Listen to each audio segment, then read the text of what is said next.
Ladies and gentlemen, hope all is well.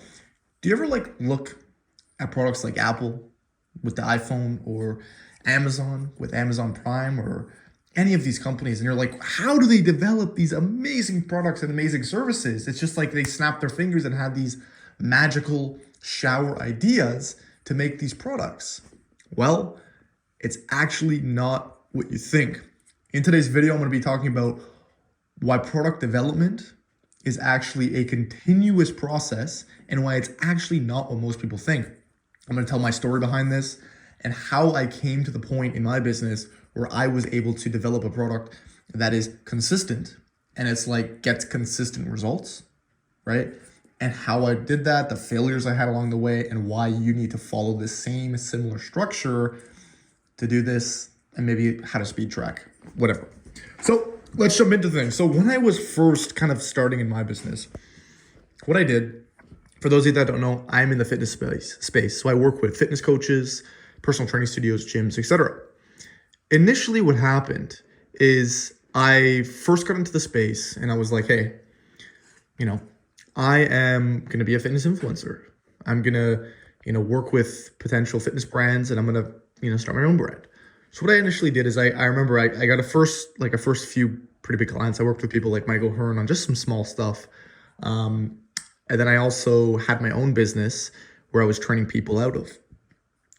Nothing really big. I was making a little bit of money from that. But I realized I was like, shit, I don't have a big enough test pool. I don't have a big enough budget, right? When you're in business, when you have a business and you want to take it big, you have two options, right? You can either go get funding from like some sort of investor, right? Or do client work and, work your way in to working with someone, gain the skills from that, and then use their capital. So in either case, you are leveraging their capital, not yours, right? So what I realized I was like, shit, I don't know anything about how to do business. I don't know anything about sales. I don't know anything. I don't have any skills.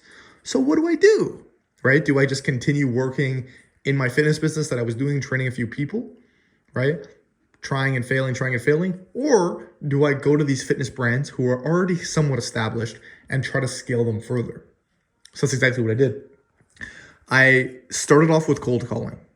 Everyone has to start off with cold calling. This is just my opinion.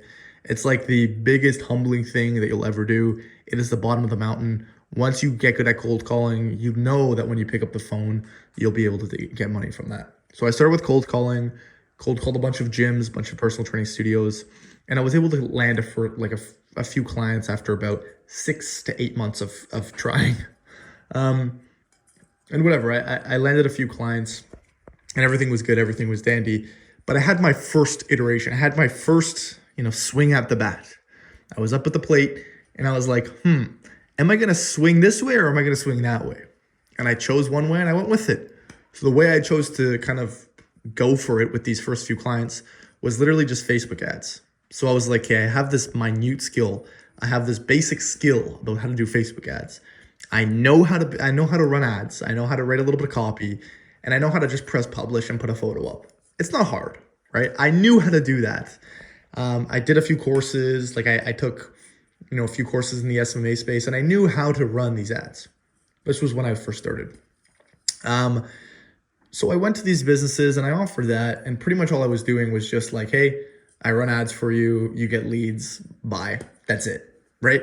Was doing that for a little bit. Got a few clients from that. Things were all good until, the client results started pouring in and I got feedback from the market. The market was like, hey, my clients were like, hey, we're not getting great results. Clients would churn after 2 months, a month, and things wouldn't be that good. I remember specifically, I made a few really bold guarantees that I knew I couldn't keep. Back in the day, I was like, yeah, oh, do you want 50 leads next month on a $10 a day ad budget? If you know anything about marketing, that's crazy. And whatever, ran it, didn't get that many leads, and then guaranteed that. They asked for a refund. I said no to the refund. I'll do this instead. I'll work for free for the next month instead of a refund. So whatever, I learned a lot from that and I failed a ton. I've had a ton of clients that I failed with. So pretty much first swing at bat, I chose to swing one way, and that swing was a miss. But it wasn't a full miss because I kind of hit the ball. I just need to adjust down a little bit more. So what I realized is a lot of people in this space, they can get leads, right? They want leads. Of course they want leads, but leads aren't necessarily the bottleneck. People don't want, the middle part of the chain. They want the end part of the chain, right? So for example, if you look at a processing facility, a processing plant, you have a chain of command about how something is created. If you look at a tool and die shop, right? It's this step, this step, this step, and then this step, right? What I realized is people don't necessarily want that middle. They're just there for the end. So I said, okay, fuck it. Well, instead of just giving them leads, why don't I just try to give them cash back?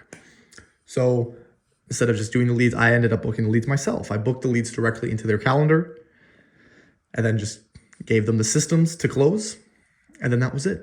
And then from there, pretty much, I tested that for a bit. I actually failed with that a little bit. I did that for a bit. And then I was like, okay, that's good. But now let's get our offer dialed in. So I swung again. I hit the ball a little bit. And I went back and I'm like, okay, I'm gonna do a little bit of, I'm gonna help them with their offer. So now I have the lead ads, the booking right in their calendar. And then now I'm gonna go back and help them with their offer, right? And now that's the point I am right now, where our effectiveness rate is massively higher than when I first started, right? So this is the thing. When I first started this video, I talked about how these amazing companies are built. Apple, Amazon, etc., right? The thing is, these phones or whatever these products or services are, they weren't built overnight, right? I actually learned this process from my mentor, Sam Ovens, where people think it's this fallacy that you think of a business in the car or you think of a business in the shower, right? And then you just automatically the business takes off and it's amazing. There are cases where you think of some random thing and it just blows up. Sure. But there's also cases where people have won the lottery before, right? When you are in your business, you start with one thing, you move to the next thing, and you just keep iterating until you get to the point where that end thing, or not even end thing, you'll never reach the end, but that end thing is more effective than the previous step. That's the goal.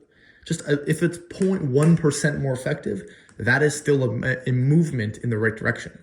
So pretty much that's what I did. I reached that point where I was like, okay, I know what this system, what the results are.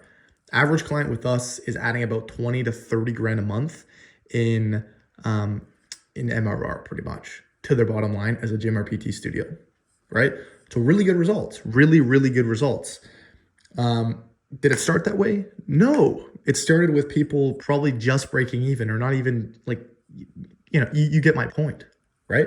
So I reached that point in my business where I was like, okay, this product works, this service works, and I know that if I do it with this gym, just it's going to work, right? For example, there's this person in my mentorship group that I'm in. I joined this mentorship group about a few months ago. It's one of the ones I'm in. It was about 10-ish K to join. And I was chatting with him because I like to connect with people in the groups. And I'm like, how are things going? Yada, yada, yada.